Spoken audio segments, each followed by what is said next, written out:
My husband Richard, Rick, male 30, and I, female 29, have been blessed with a daughter 2 weeks ago. This is our first child, and we are obviously very excited.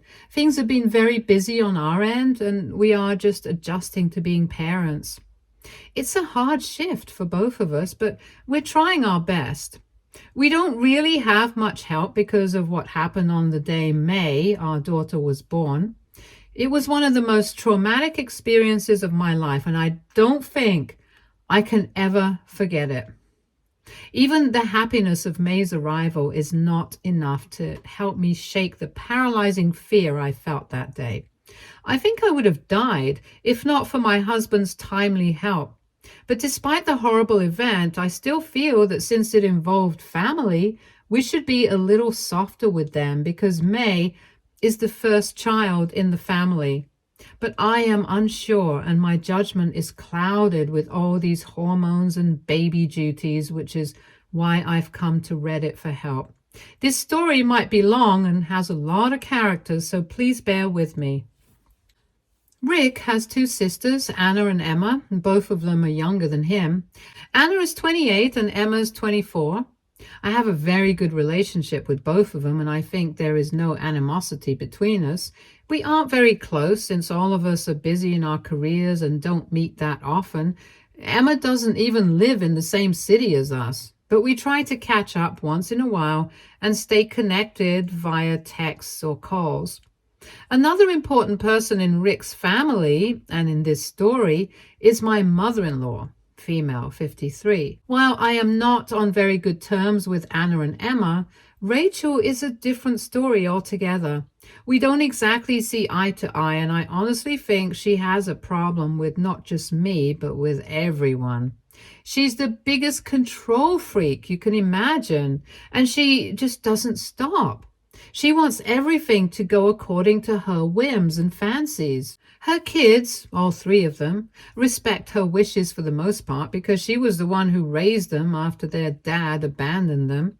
So they try to make life easier for her and themselves. Moreover, if anyone dares to want something other than what she wants, she reacts, and the reaction can range from disapproval and moping to a full-blown meltdown with tears and tantrums. It gets difficult to deal with her, so I try to stay away as much as possible. Rick understands this. He knows his mother is problematic, so he lets me keep my distance and deal with her as I see fit. On my end, I understand how he feels about her, even despite her controlling nature, so I let it be. She doesn't like me much, so she doesn't meddle in my life, and that suits us all. However, things got out of control a few days ago, and it was all because of her. Now, I don't think anyone can ever forgive her. On the day May was born, Anna was getting married. It was a lovely ceremony, and her husband Jonah, male 30, is actually Rick's friend.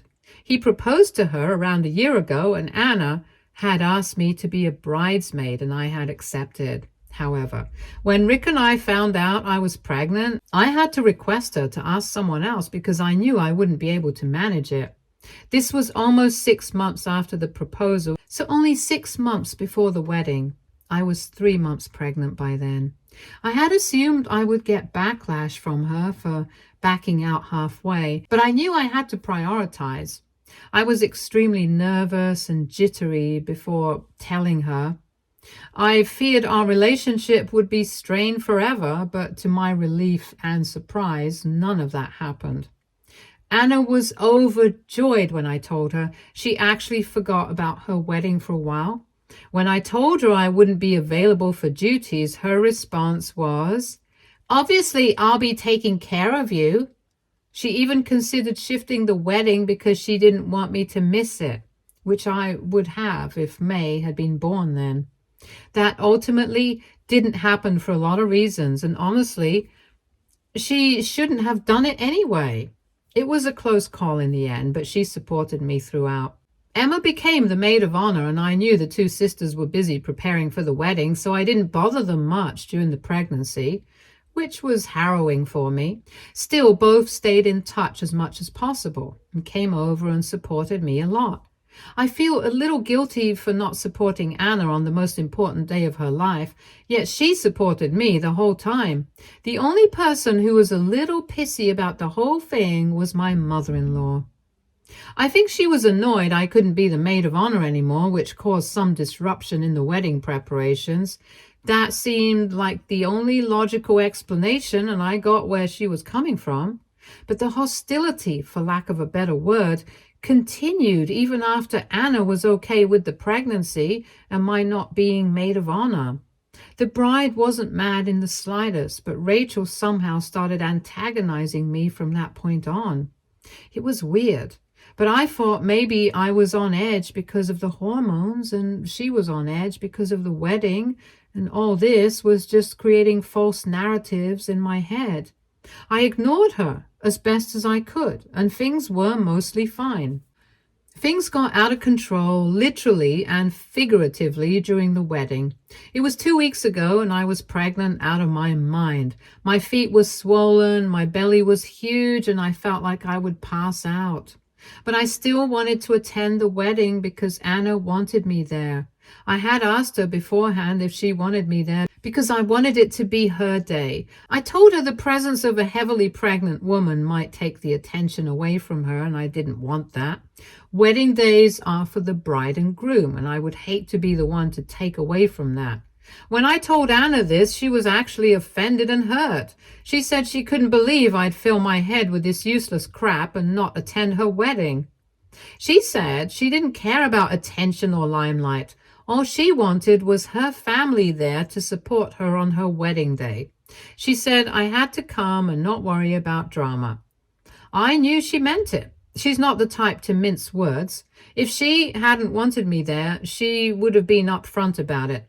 But she did, and she said so emphatically, and I believed it was my duty to be there for her. So even though I was physically uncomfortable, I knew I had to be there for her on her wedding day.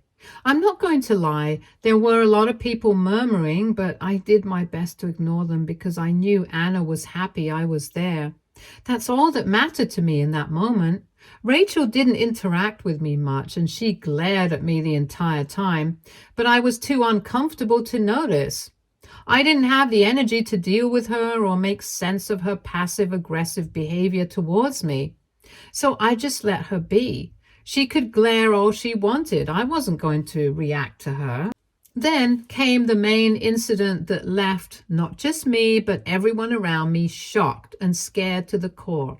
I started feeling uneasy just before the ceremony was about to begin. By then, I had already met Anna. I got up and went upstairs thinking it would help me feel better, and I'd return once I did.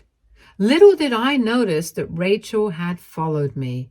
I was feeling sweaty and weird, so I went to the bathroom, and suddenly my water broke.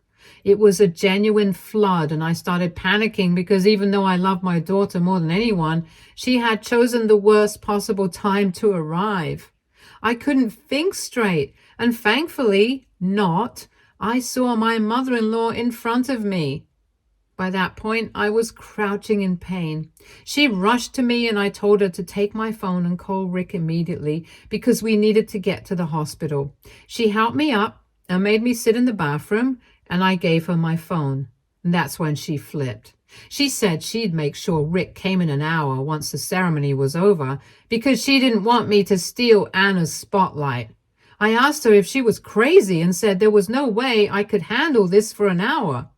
I tried snatching my phone from her, but she locked me inside and took my phone with her.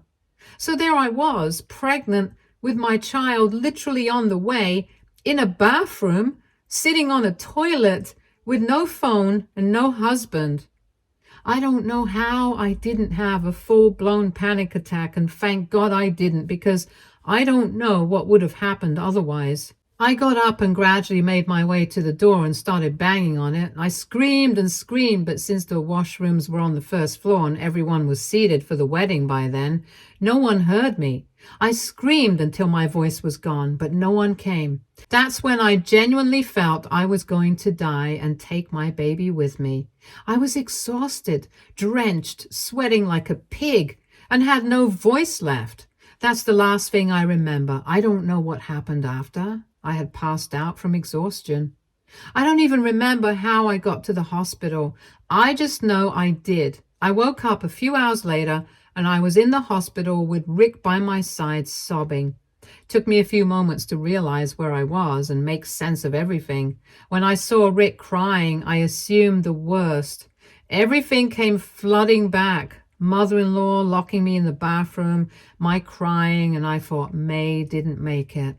When Rick saw I was awake, he heaved a sigh of relief and started crying in my arms. I didn't know what to make of it and felt a sinking feeling in my stomach. Then I saw the nurse come in with a baby girl, and I heaved a sigh of relief. I honestly wanted to slap Rick for messing with me like that, but he said he wasn't messing with me. He was just relieved I was okay because I was unconscious when he found me in the bathroom. I held my daughter for the first time, and I don't think I'll ever be able to forget that feeling, or that any better emotion than that exists in life. I just don't think anything will ever top what I felt in those moments. Rick didn't give me any details at that point, and I'm grateful for that because I didn't have the energy to deal with it. I could faintly hear some commotion outside, and I asked him what was up. He said mother-in-law was outside and wanted to come in and see her granddaughter. I told him what had happened in detail. I told him what she had done, how she had endangered our daughter for no reason. I also told him there was no way I was allowing her near my daughter ever. To me, she was dead. He said he knew everything. When he discovered me in that state, she broke down and told him everything. I told him that just because she broke down doesn't mean I was going to forgive her. He laughed and said his mother was dead to him from this point on, and that he was going to press charges for life endangerment. He said he would go the legal route and make sure she was punished for what she had done. When I heard him say that, I felt a weight lifted off my shoulders. I know he loves his mother. All three of them do. But after the stunt she pulled, which could have cost me and my daughter our lives, I was in no mood to forgive her. If Rick had chosen her over me, our marriage would have been over. There would be no coming back from that. And somewhere deep down, I anticipated that he might choose his mother because despite everything, she had worked very hard to raise them. Maybe I wasn't expecting him to stand up for me the way he did, but I'm not complaining at all. If anything, it has made me love him more, if that's even possible. I asked him how the wedding went, and he said it went fine. Emma and Anna were waiting for him to call so they could visit us.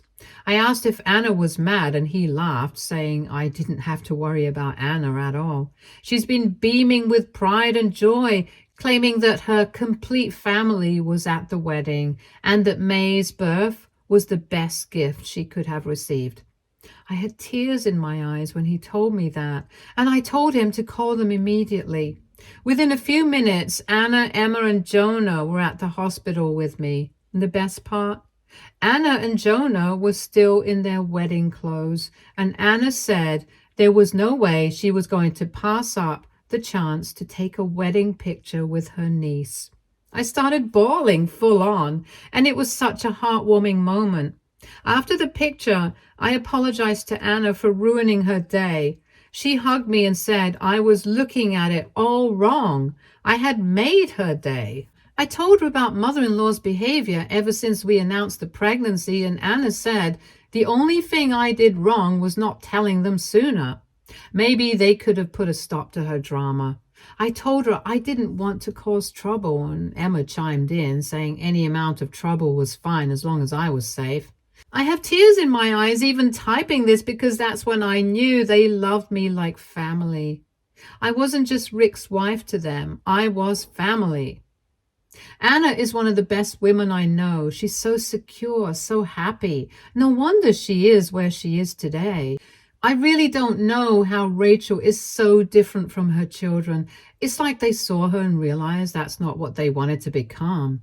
It's weird, but I don't care. It was beautiful. Mother-in-law was still outside, apparently, and Anna had told her on her way in that she would make sure Rick and I pressed charges. Mother-in-law wanted to come in and meet May, but I didn't want her anywhere near me. Anna said we needed to keep ourselves safe from her. Anna apologized to me, feeling she hadn't addressed her mother's overprotective instincts or made it clear enough that she had no problem with my pregnancy. She said that if she had, maybe the incident could have been avoided. I told her she had made me feel safe and there was no way she was at fault. All the while, Rick was outside talking to mother-in-law. When I was discharged and came home with May 2 or 3 days later, Rick told me what he and mother-in-law had talked about. He said he had informed her he would be pressing charges and that she could eat because nothing would change that. He also told her she was never allowed in May's life. She was not her grandmother in any capacity. She chose to put my life and my unborn child's life in danger over an assumed slight that didn't even concern her. He also said all the money he had been giving her, mother-in-law was living off of Rick's and Emma's money, would be substantially reduced. And that's when she started crying, saying she had slaved away her whole life for the kids and didn't deserve this. Rick told her that while he knew and appreciated all she had done for them, that didn't mean she had control over their lives. He said she was in the wrong and he had been ignoring or making excuses for everything she did for years, but not anymore. When it came to May and me, she needed to know she had crossed a huge boundary and proven she was not safe to be around, especially since Anna never had a problem. Rachel said that as a mom, she understood that Anna hadn't wanted me there to steal the spotlight, but Anna overheard and tore into her. So we are proceeding with the case, that's for sure, but Rick will handle it because I have a newborn to care for and can't be asked with this drama. Rick said he would handle it. None of the siblings are willing to talk to her anymore. Anna has completely cut her off, and Emma only talks to her when necessary, and Rick and I are obviously no contact. I don't think mother-in-law anticipated this, and maybe she genuinely meant to protect Anna, however twisted it sounds. I'm not defending her, not in the least, but I still feel bad for her because it all backfired so horribly. Now, a part of me wonders if they should talk it out with her because it feels wrong and bad to me. I don't know, maybe I'm not thinking straight. I know if I mention this to Rick, he'll fly off the handle. He's furious with her and can't even look at her right now. I hadn't anticipated this, but here we are. Update 1. Well, any reconciliation is off the table forever. I know I haven't updated in a long time, but well, I'm a new mom. So between keeping myself and my kid alive, I've been busy. The good thing is that May turns 8 weeks old in a couple of days, and we're all super excited. Anna and Jonah have been real sweethearts, helping Rick and me a lot. Emma had to go back to work, but calls almost every day. May is literally the light of everyone's eyes. They dote on her, and the group chat is full of her pictures. There's been no contact with mother-in-law. I convinced Rick not to press charges because we have too much on our plate, and it wouldn't serve any purpose. Rick was reluctant, but he agreed because neither of us has the energy for anything else. When we told mother-in-law last week, she appeared thankful. I say appeared because that woman is genuinely unhinged, and she showed everyone her true colors last week. Last week, Rick and I woke up at around 1 a.m. to loud banging on the door. I thought it was a robbery, and I ran and hid with May while Rick went to open the door. I could hear shouting, but I didn't dare come out because I didn't want May to wake up. It turns out it was mother-in-law, and Rick said she was behaving like a crazy person. She kept screaming that she wanted to see May and that we couldn't keep her away. Rick said he had to threaten her with the police before she backed off. She was trying to force her way in. We immediately alerted Anna and Emma because if something was wrong with her, everyone needed to know. We were concerned, but honestly, it was for nothing. The next day, she sent us a disturbing text. She started off saying we were being nasty and horrid to her by not allowing her to see May, and we were punishing her because her only crime was being a mother. There was some more melodramatic nonsense in there, and gradually her text became more unhinged. She said she had the burden of raising 3 kids and always had to juggle one kid's priorities over another, and that's what she felt she had to do on May's birthday. She didn't want May to take away from Anna's day. She conveniently forgot that May was literally a fetus, and Anna herself had said multiple times that she had no issue with the pregnancy and the wedding happening at the same time. I still understood this part. What rattled me was what she said next. She said she was worried that with May in our lives, she wouldn't be as important to her kids anymore. When I announced my pregnancy, she thought Anna would be mad because that's what a normal woman would feel. But when she saw we were all excited about both the pregnancy and the wedding, she didn't like it. Basically, she was saying that she didn't like that we were all happy together with each other and for each other. She wanted us to be jealous and competitive. She said that when she realized the due date would be near the wedding, she hoped Anna would be mad at us. And maybe that May wouldn't take everyone's attention, but that didn't happen, and all everyone could talk about was May. She said she felt disrespected that a baby who wasn't even born had taken her place as the uniting factor for the siblings. She said more things and was still typing when I asked Rick to block her. I told him she was deranged and unsafe for May and all of us. I've had a constant headache since seeing those messages. I can't believe a woman over 50 is in competition with a 7-week-old baby. It doesn't make sense to me. And it doesn't have to, because I'm done with her. I'm done making excuses for her behavior and trying to understand her motivations. She can go to hell for all I care. We forwarded the messages to Anna and Emma, and they are disturbed too. They think she might be having a manic episode, and Emma said she will fly down to get mother-in-law checked at a facility. I think it's a good idea, but I'm staying out of it. This behavior is crazy, and I don't want anything to do with her anymore. Update 2. We have a restraining order against mother-in-law. She didn't try anything again, but we're being cautious. Emma got her tests done and spoke to both a psychologist and psychiatrist.